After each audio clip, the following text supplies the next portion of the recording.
Jack Smith is the person that Andy Warhol said was the one artist he'd like to copy.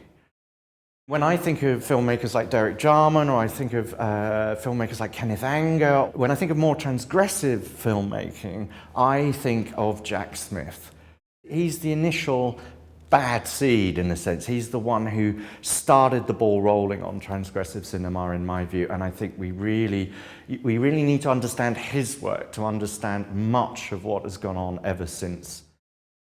Jack Smith made outrageous, orgiastic cinema. It was always going to be controversial, while at the same time he seemed to have a very laissez-faire attitude to his own work. I believe he saw Flaming Creatures as a comedy, a film that was in fact banned, closed down cinemas, and was eventually taken, I believe, to the Supreme Court to be challenged as an artwork. And I think in that sense, you know, there's a great tongue-in-cheek element to what Jack Smith was doing.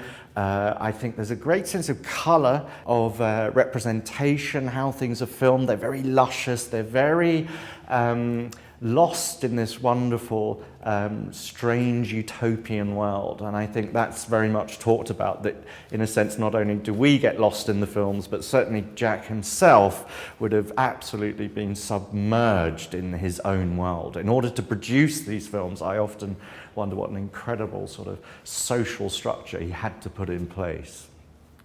I think now is the best time to be looking at Jack Smith, if only because there seems to have been periods of reaching out to the work, but not quite grasping it, not quite getting it. And in essence, what we have here is an opportunity to see new prints, new restored films, a body of work unlike any other that's been shown in London, ever, in my view.